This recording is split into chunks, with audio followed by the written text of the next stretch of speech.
Hello friends and welcome to Pro Tools Answers, where three certified Pro Tools experts discuss, demonstrate and elaborate on your Pro Tools questions put to the community in the official Avid Pro Tools support forum on Facebook. I am your host, Dave Phillips, audio engineer and lecturer based in the UK, and on today's episode we're going to continue looking at some of the basics of Pro Tools setup. We're going to delve into I/O, and as with Playback Engine that we did a couple of weeks ago, there's a lot more to I/O setup than meets the eye. Oh. We're connected. Andy, you and me, we're connected. Did not see that coming. I totally missed that one. And with me, as ever, are two chaps who are way too pretty and way too clever for a YouTube channel like this. Please welcome to Pro Tools Answers, Mr. Anders Motz from Tonkraftwerk in Austria. Hello. And Andy Hageman all the way over in Tokyo. Konnichiwa. Have you noticed, Anders, that Tonkraftwerk it's fine now. We're 27 episodes in. Yeah. I think it just rolls off. It rolls off the tongue.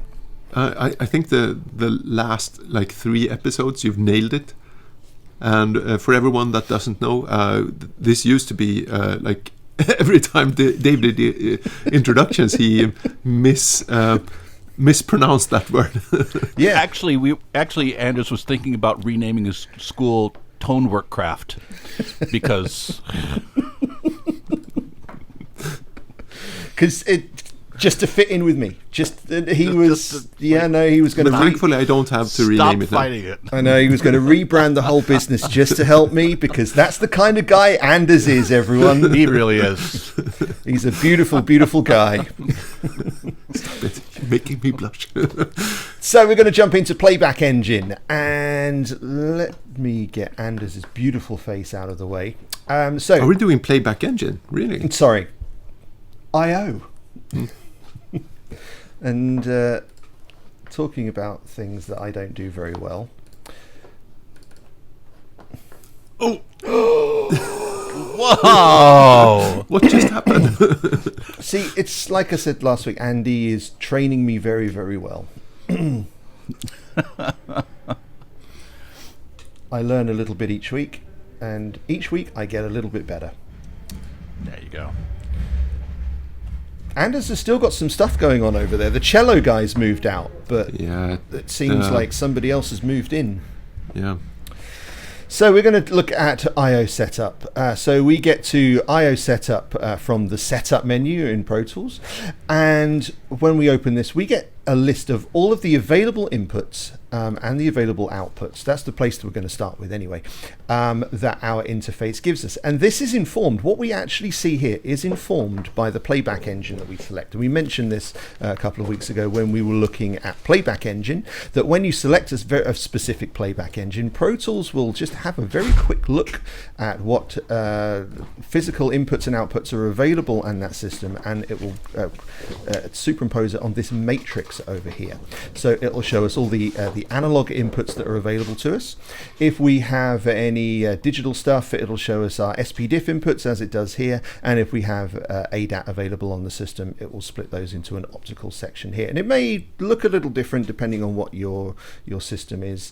At some point in the past, I'm pretty sure it said ADAT. Guys, can you fact check me on that? Because at the moment it's saying optical, but I'm pretty sure it said ADAT at one point.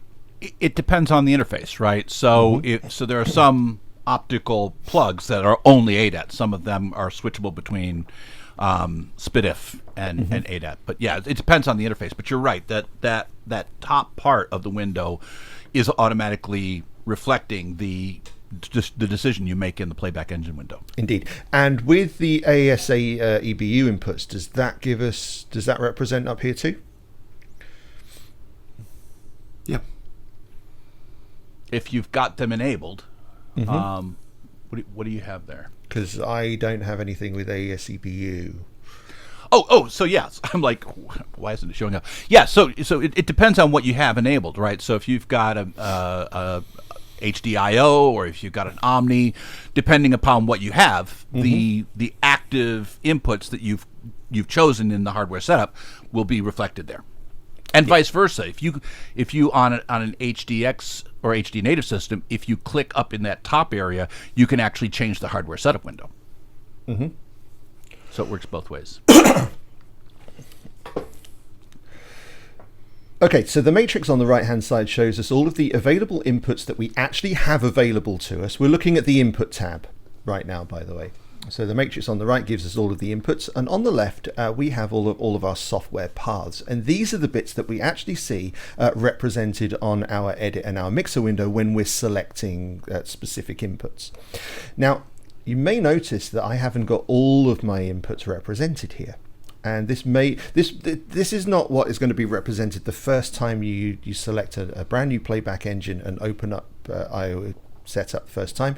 You're going to have Pro Tools seeing basically referencing all of your inputs, whether they're analog or digital, and the Pro Tools is going to have all of these paths automatically created for us, and it's going to have all of the stereo paths with their mono components represented as well. So you don't necessarily need to do anything with IO setup the first time you load up Pro Tools in a new session with a new playback engine. You can pretty much just jump in and crack on and select your inputs without really needing to think about it too much. But where this particular window becomes quite powerful is it's quite customizable, and I don't know whether you guys do this, but I have a couple of things that are permanently plugged into certain inputs in my studio. So rather than thinking about the specific inputs, I prefer to think of things in terms of what I have connected to them. So we can get a little bit clever. So if we double click each of these software paths, I'm going to rename my first channels Great Rivers 1-2. The dash is an important part, and I'll explain that in a second. So I've got a pair of Great River preamps connected into channels 1 and 2. On Pro Tools now, that will represent Great River preamps 1 and 2 on my input selections. I don't have to think about the interface, I just have to think about the device itself. And in 3 and 4 I've got a Yamaha S90 connected in stereo, so I could call that Yamaha S90. So when I want to select the particular piano inputs, I'll just select Yamaha S90 on my edit or on my mix window. Now the difference is, just quickly, between typing the input numbers 1-2 on Great River but leaving that out on Yamaha S90 is actually quite an important one, because if I don't determine the channel numbers, Pro Tools will determine those as a stereo pair, but it will stick, very much like stereo files, it will stick a .L and a .R suffix after that, but it doesn't necessarily tell me which specific channels they're plugged into. But using the 1-2, Pro Tools is a little bit clever, and it is able to determine that I'm telling it to say, well, that's Great River plugged into channel 1, this is Great River plugged into channel 2, and it automatically selects those mono components for me. It's a great tip. It's all very nice. It still does that if you do that without typing 1-2, but it just creates a little bit more visual friction. You know, you've got to think about it a little bit more. So using the dash itself is important. If you use anything other than a dash, it doesn't do it right. The dash is the important thing. So let's say that all I've got created here at the moment is just stereo paths, and that's okay. I don't have anything connected to my optical inputs, so I'm just going to delete those, and this can help clean up our input menus. And again, same thing can happen with the outputs, where you've got lots of outputs, but you only use a couple of them. We can get rid of all of the things that we don't need, so it just cleans up our workflow a little bit. I'm not using the SPDIF at the moment, but I do want to create a stereo path, a mono path, just to plug in a single microphone input onto channel, let's say channel 8. So I'm going to click on New Path, brings up a New Paths window, of which I can select any number of track formats. And again, as Andy showed us a few episodes ago, we can show and hide those if there are any that we don't use at all. So I don't tend to select anything that's to do with 5 surround sound formats for my inputs, so we can get rid of those if I wanted to. But I'm just going to create a mono one, and I'm going to call that mic 8. Press return, and that's going to, I'm going to just move that matrix because it seems to have stuck it on the next available input. I'm just going to move that over to mic 8, and it allows me to do that. Even though, now can I have these two at the, can I have two software paths referencing the same input? Yes. Great stuff. So even though I've got a stereo pair here referencing 7 and 8, the logical pair 7, 8, I can still have a mono input, but just one other, right? We can only have software paths referencing an input twice. Any more than that, and the system doesn't allow it. You know, I'm starting to doubt myself now. Hold on a second here. Because that's allowed me to commit that. No, I think it's the other way around. So it's allowed. Inputs can overlap. Outputs can't, right? Yeah. So and this is so then it's outputs that can't overlap. I know it's one or the other.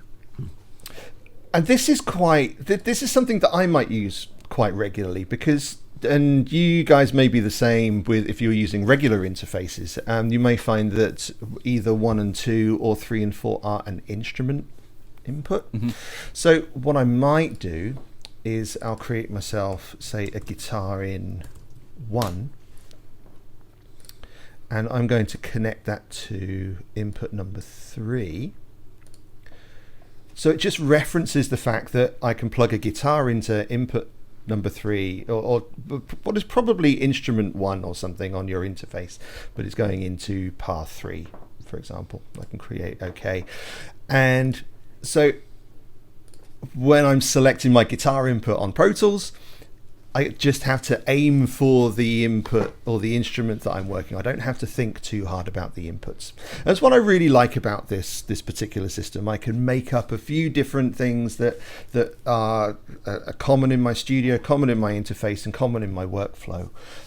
So I can really customize my working environment quite nicely. I can get rid of the things that I don't want or don't use regularly, and I can just make an IO profile that makes sense for what I'm doing.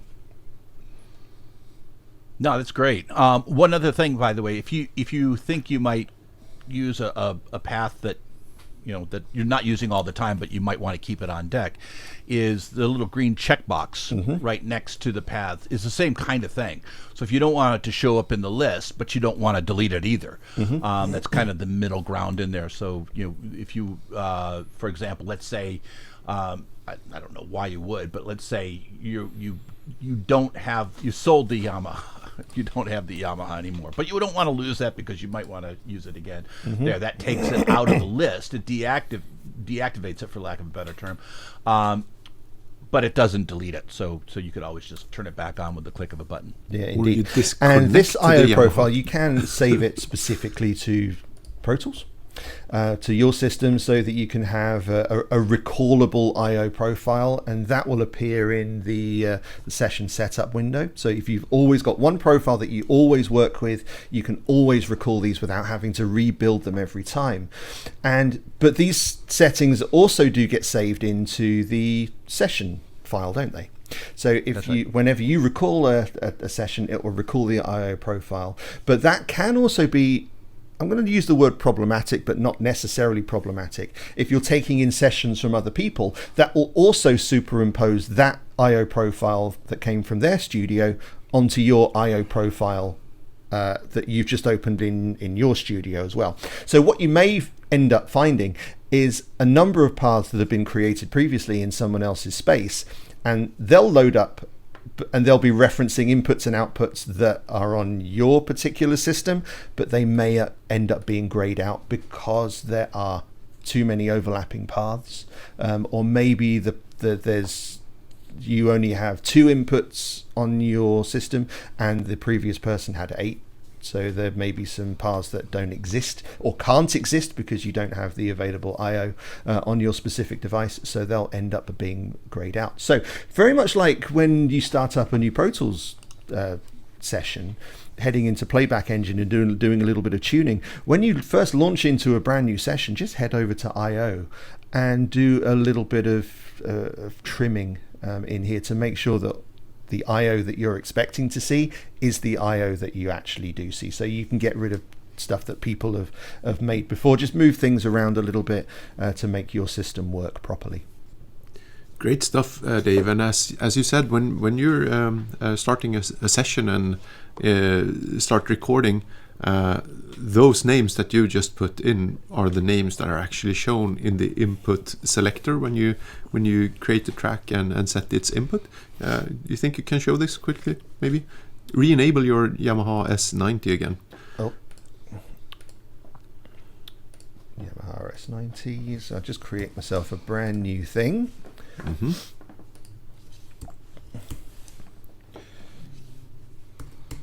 And as we can see here now, the I/O setting is the last used that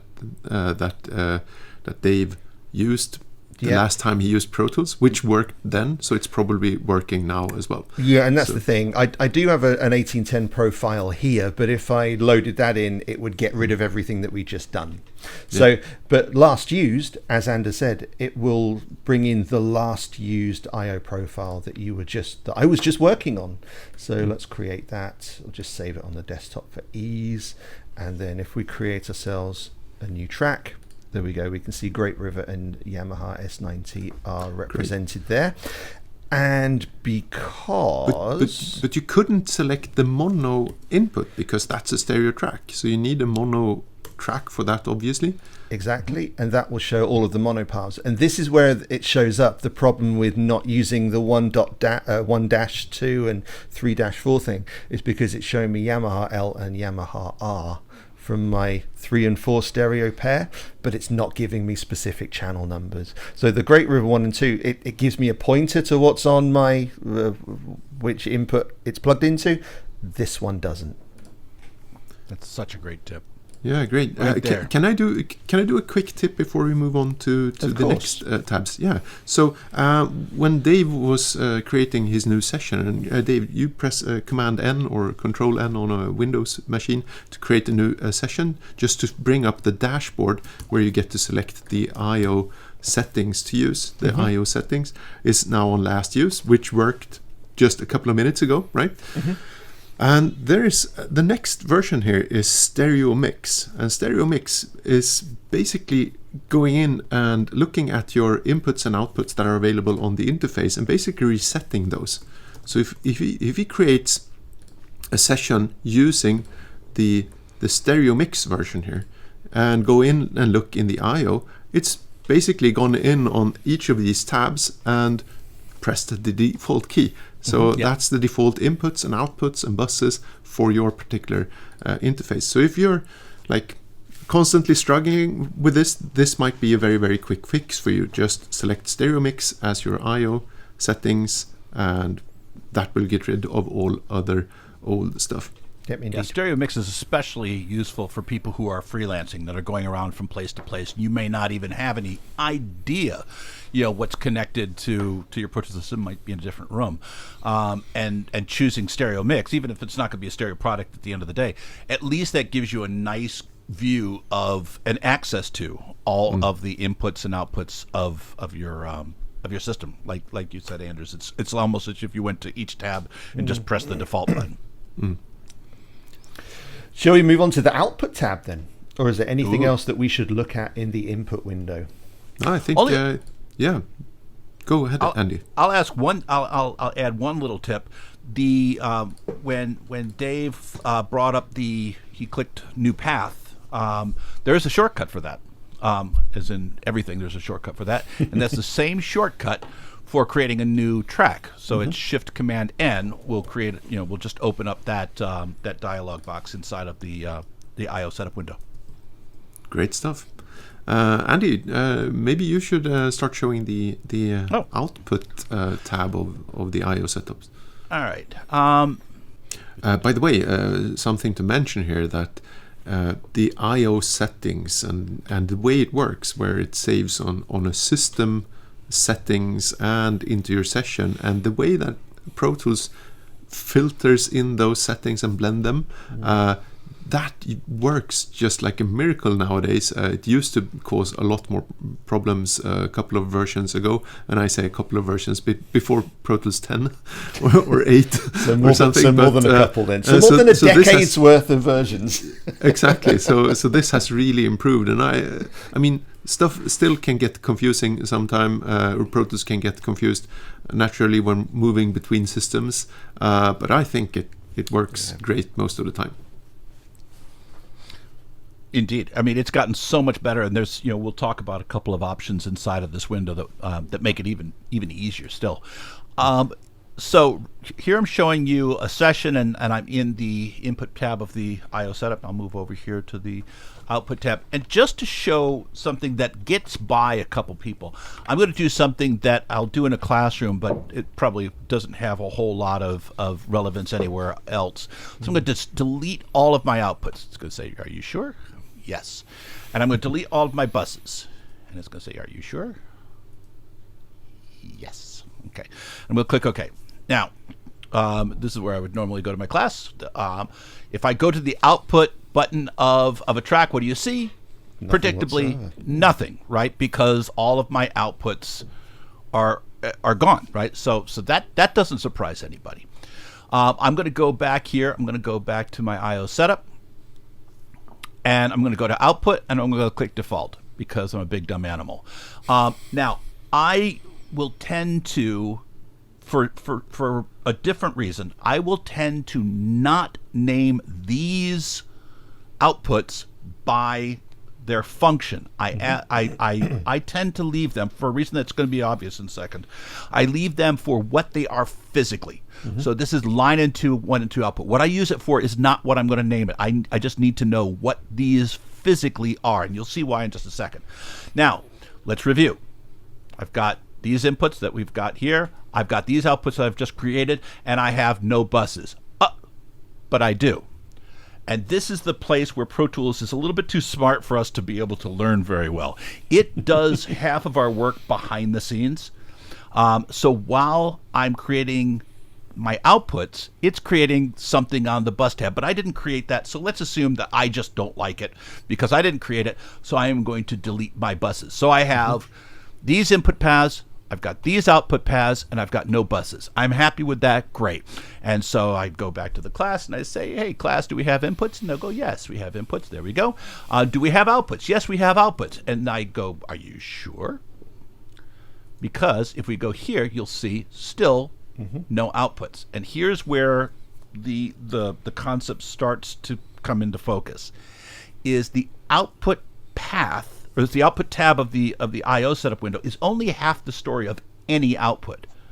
The other half of the story is in the bus tab, which is why Pro Tools tried to create something for me while I was creating my physical output paths. So I'm going to go back here, and I'm going to go back into the IO setup. I'm going to do something that is a little bit weird, but it's going to make more sense now that you kind of understand what I'm doing. Now, Dave, and God love you, Dave, you named your inputs for their function. I named the buses for their function. So I'm going to name one of these, and I'm using my shortcut Shift Command N. I'm going to create a mono bus, and I'm going to call it main mon. We were doing this when we were looking at mixers as interfaces, remember? Exactly right. Weren't we? Exactly right. But it bears repeating because I think a lot of times people miss this. I'm going to create 2 Q mixes. So these are going to be 2 stereo Qs, and I'm going to call these Q. And I'm going to go ahead and I'm going to create a couple other ones. I'm going to create for myself submixes, stems. So that'll be 5 stereo submixes. So we'll go ahead and create that. So and by the way, I'm doing this exactly the same way that I would create tracks in the mix window or in the edit window. Boom, there. Now, I've got buses, I've got outputs, I've got inputs. Now, one thing that I think misses the mark with a lot of folks is, if you take a look at these buses, what is this whole map to output? This is kind of the part of the medieval map where they say, here be monsters, and nobody kind of goes here. They let Pro Tools kind of do its own thing and just hope that it won't hurt them. But this is where I can assign the functionality of these to a physical output. So let's say, for whatever reason, and for a reason that'll be obvious later on, that I'm listening through 1 and 2. So what I'm going to do is I'm going to map this bus to an output, and that output can be any one of the paths in my output tab. So I'm going to go with 1 and 2, and then I'll go with 3 and 4 for my first Q mix, and then 5 and 6 for my second Q mix. Now, at this point, I've got X amount of inputs. I've got 4 output paths, and I've got a large number of buses, 3 of which are mapped to physical outputs, and 5 of which are subgroups that are not mapped to physical outputs. So what am I going to see? Here's what I'm going to see. If I go to my outputs now I've got something to work with, because here's the thing that people miss. All outputs are buses. Buses that are mapped to physical outputs will show up in this output submenu. So you see here, I've got 3 paths. These are the buses that are mapped to physical outputs. And you can even see, this is why I name these the way that I do. Main mon, which is the function, little arrow, is going out 1 and 2, which is why I leave, generally speaking, I leave my output path names alone. Right? I let them be what they physically are. And then my Q mix is going out of line 3 and 4, and my Q2 is going out 5 and 6. Those are my interface buses. My internal buses are sub 1, 2, 3, 4, 5. These are the buses that are not mapped to any kind of an output. And this is some of those things. It's one of those things that people are going through their whole lives without understanding how this works. And understanding how it works means that you've got all sorts of flexibility. I mean, you can go into the IO setup page now, and let's say you want your Q mix to go to, somebody plugged their Qs into the wrong the wrong plugs. No problem. You can just go ahead and flip them. See, where this can be particularly powerful, the output section specifically, is when you're aggregating IOs, because aggregating 2 or 3 systems together, it doesn't split them up into, this is Focusrite, this is Mac, this is Personas, for example. It will just lump them all in together and say aggregate. So you've manually got to go through each of those outputs and go, well, this is the stuff for the Focusrite, this is the stuff for the built-in output, and you should name those specifically. That's the only way you're going to get a clue. Exactly right. Great, Andy. I saw when you did your I/O setting here, there was a tiny little speaker icon showing up next to your main output, or as you call it, man output. It's probably an Andy thing, right? I did say that I was a big dumb animal, and I prove it every day. And Andy is genuinely progressive, everybody. Yeah, it could be woman output as well. He's very inclusive and he's very progressive. Okay, so let's change that name. But look at the A line 1, 2. That has a little speaker icon next to it. What's that speaker icon? Such a great question. That's some solid storytelling right there, Anders. That's solid. So if you go into your output tab, there is one path that you can choose. You can choose none if you want, right? So I can go to no output, in which case you're not going to use this feature or this workflow that we're about to show you. But what you can do is you can tell Pro Tools which output is attached to your physical speakers. So you're just telling Pro Tools, okay, in my system, 1 and 2 is attached to my 2 speakers, right? Now, Anders and I worked out a little something for you guys on the show, and this is what this does. So I have this session, and 1 and 2 I've set up as my monitor path. And what I did was I took this session, this exact session with this exact setting, and I put it in a chat to Anders. And Anders is going to show you what happens on his side of that equation. Yeah, I will. Let me just fire up that session first. Okay. It's just MIDI.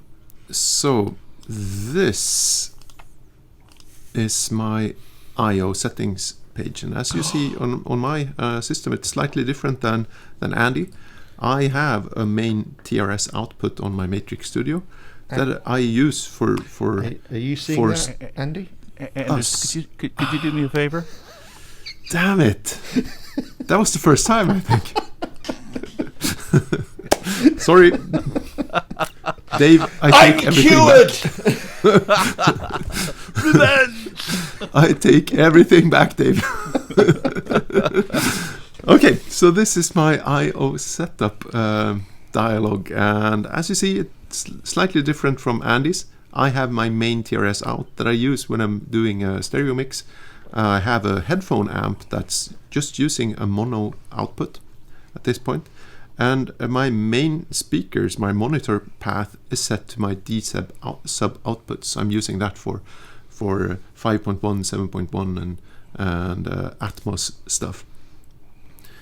So this is my main monitoring pass. And I'll just open up the session that Andy just sent me. Okay, so without changing any settings here, let's look into the setup I/O and see what Pro Tools did. So it's kept my D-sub outputs as my monitoring path. Mm-hmm. Well, just to be clear, it hasn't kept anything. That monitor path setting does not reside in the session. It resides on the system.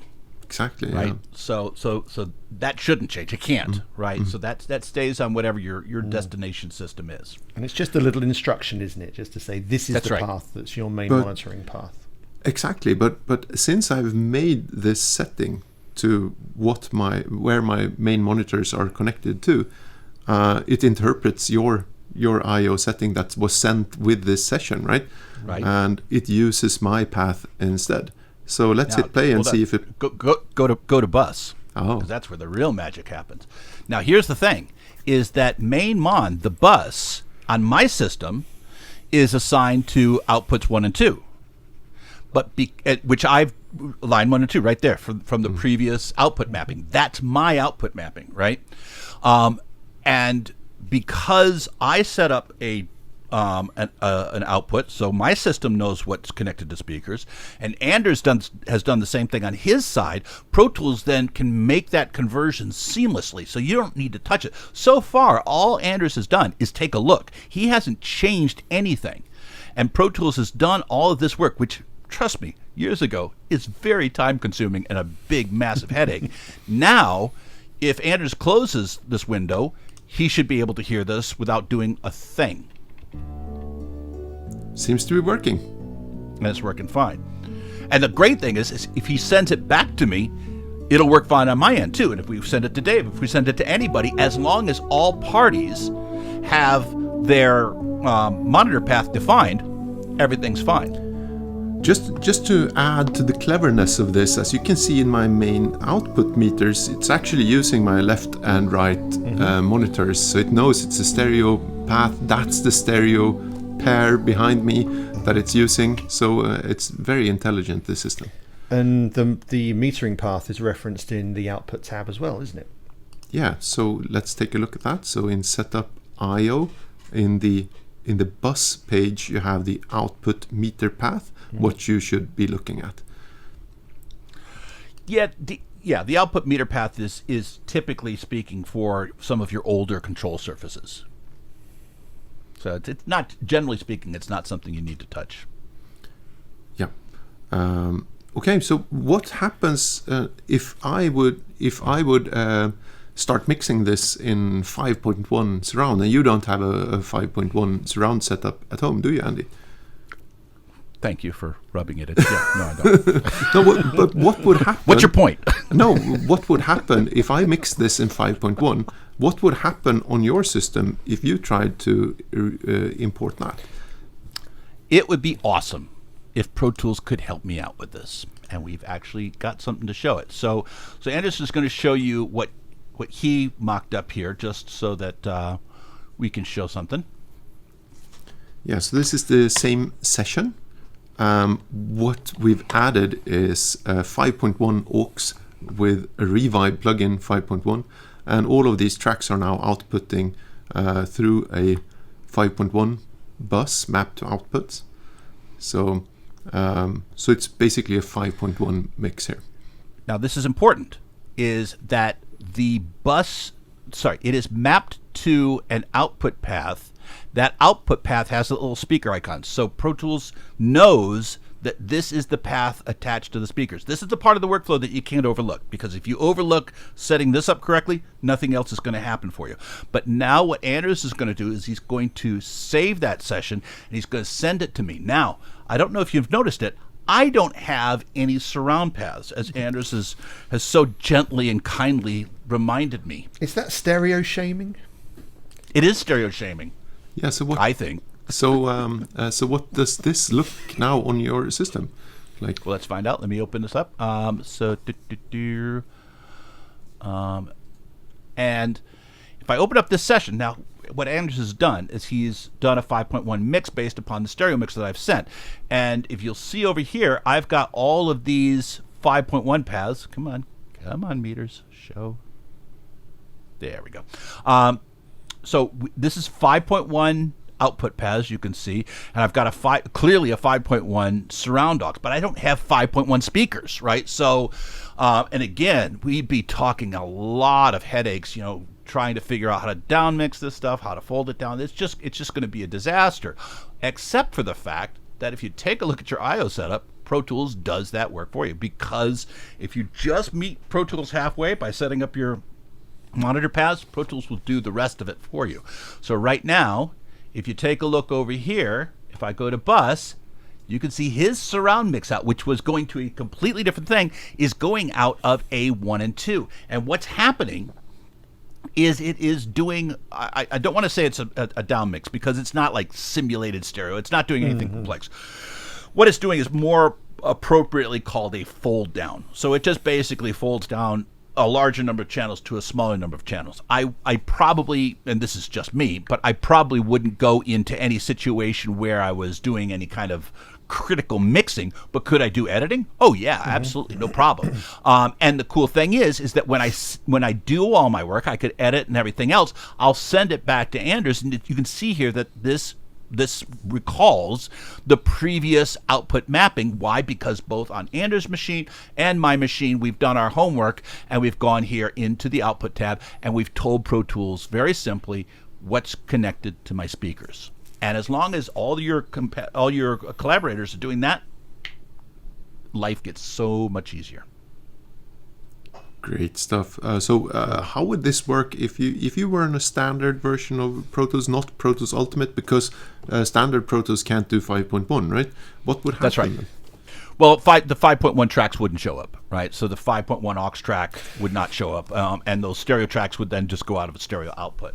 I mean, that was really good, setting up the monitoring path. That was just solving everything for us, right? Yeah. It sounds like we're making too big of a deal of it, but younger folks, listen to us.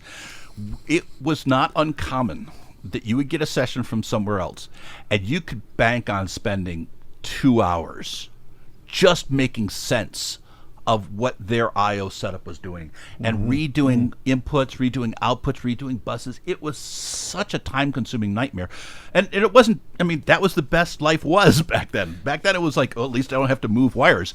But now things have gotten so much easier as long as you understand, how Pro Tools reasons out all of this. Then fitting it into a larger workflow, it's just so effortless compared to the way it used to be. And it's fairly often seeing posts on the forum about inputs not being available, outputs not being available. This is how to solve all of that. If you've got the correct playback engine selected, it's just a case of going in and manipulating the I/O setup a little bit to be relevant to what you've got in your studio. Exactly right. So there is one thing that we haven't looked at yet that we could end on, which is Audition Paths. Yeah, can we do another quick, very quick thingy first, because it connects to exactly what Andy just talked about. Like when you were spending hours and hours trying to figure out what someone else did to this session before. And I'm back again in Andy's session, which was the stereo session, which my computer interpreted and mapped to my outputs. But in the output tab and in the input tab as well, there's a show last saved setup button. Yep. So I can actually look at what things looked like on Andy's computer. So if I touch or press the show last saved setup, I see Andy's inputs and outputs naming, and also in the input tab, of course, exactly Andy's setup here. And on the bus tab, there is no such thing, but that also offers a lot of insight into how he built his system.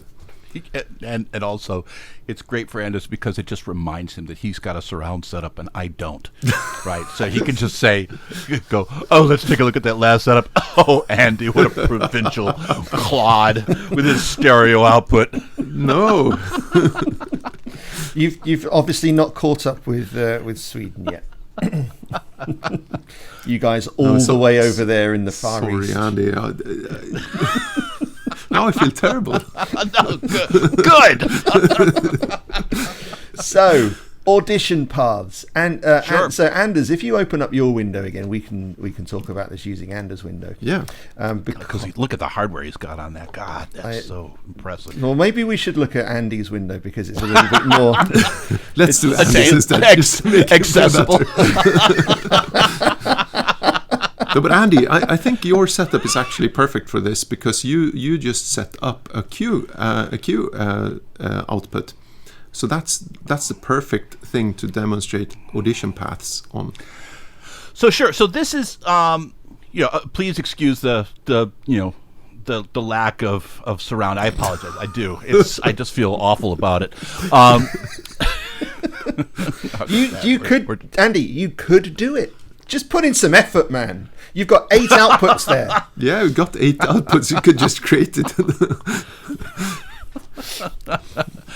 Put some effort into it. Wow. So the audition path it's an interesting one, right? So when you and this determines on if you're previewing a sound in the workspace browser, if you're previewing a sound in the audio suite window. So anytime that you're previewing something that isn't on the timeline, let's think of it that way. Or previewing something that isn't on or audio or in the clip list, right? Import audio dialogue. Yeah.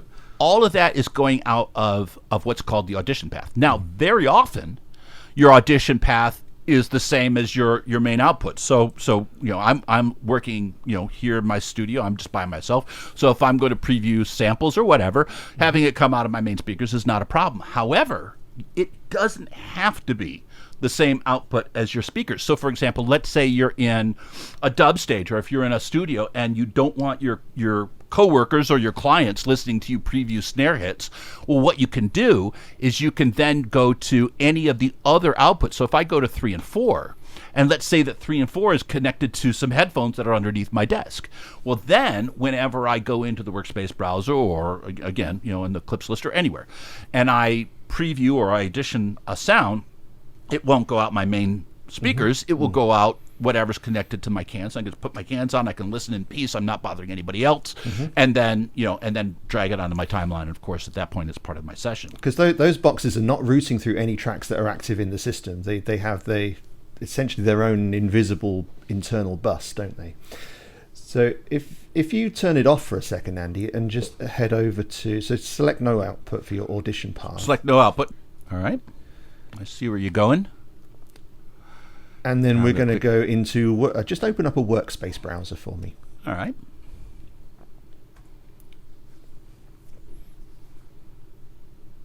Alrighty. And then just find yourself any kind of audio file whatsoever.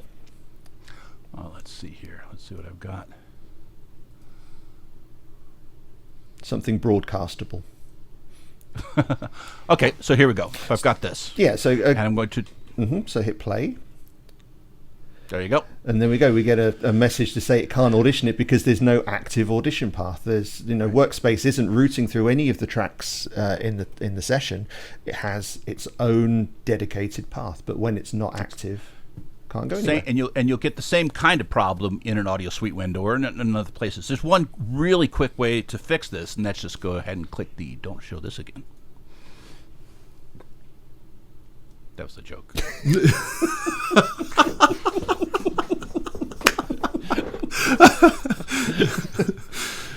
Such a tease, Hageman. There we go. I think there was one other that we wanted to take a look at is before just to finish up on one more thing here. So let's go into the I/O one last time. And Anders, I think you're the one to talk about this. When you go to the bus tab, default output bus. Yeah, that's a great one. So if you are when you're creating any track, it defaults to an output bus. And what output bus it defaults to is set in the default output bus drop down. So if you click on that one, Andy, it for mono, and you can set these separately, by the way. So for if you create a mono track, it's currently setting the output to the surround aux right now. No, it's the main mon. Oh, okay, sorry. Yeah. Surround is that surround is simply showing me that it's a used bus. Okay, yeah, sorry. So it's setting its output to the main monitor, but you can, and this can be a problem for me sometimes because I'm not using the first two outputs on my card. So sometimes I need to go in here and set the output manually for different kinds of tracks. So if you keep fighting that, go in here and set that up. Yeah, and it depends on how deep I get into projects, but a lot of times, my normal way to mix is going to be to mix to a subgroup. And usually what I have at the end of my subgroup chain is a main subgroup, which is a subgroup of all my other subgroups. The submaster. And that's where it is the sub. Yeah, that's what I call it. So I very often will change this default output, and I've saved this into different I/O settings. I've saved it to whatever bus is going to that submaster. Again, it depends on your workflow, but this is another one of those things that can just save you just enough time to make for a little bit extra creative time, and that's where all these little workflow tips are designed to take you. So you can obviously with these outputs here, you're limited to surround outputs, but for mono and stereo I could do on my system, but of course all these other ones Anders could do on his. Yeah. Not that I've got an issue with it or anything, but. Thanks, guys. Great look at I/O setup. It's as with Playback Engine, it's such a simple window, or it seems to be such a simple window and such a simple subject, but we've been going for a while. There's a lot of depth with all of this stuff. I find it incredibly helpful. Hopefully you guys have found it incredibly helpful as well. If you have, hit subscribe on the channel. You can subscribe to us here. Hit the bell icon so you get notifications of all the latest videos as well. If you wanted to subscribe to us over at protoolsanswers.com, you can help us out over there. And if you wanted to support us in other ways, you can head over to patreon.com/protoolsanswers, and hopefully you can lend a little bit of support there as well. You can join in our Patreon producers. We've got to say a massive thanks as ever to Mike and Greg and Matthew who lend their support to us every month. We really appreciate you guys. There are a whole bunch of Patreon benefits if you fancied subscribing to us on Patreon, including an exclusive invite to our Pro Tools Answers Patreon bar, where you get episodes early. You can interact with us if you're active on there. We've got mugs and t-shirts and all sorts of cool stuff that you can grab hold of over at patreon.com/Pro Tools Answers. And all leaves me to say is thank you very much to Anders. Thank you. Thanks as ever to Andy. You bet. My name's Dave. You guys are awesome. This is Pro Tools Answers, and we're out.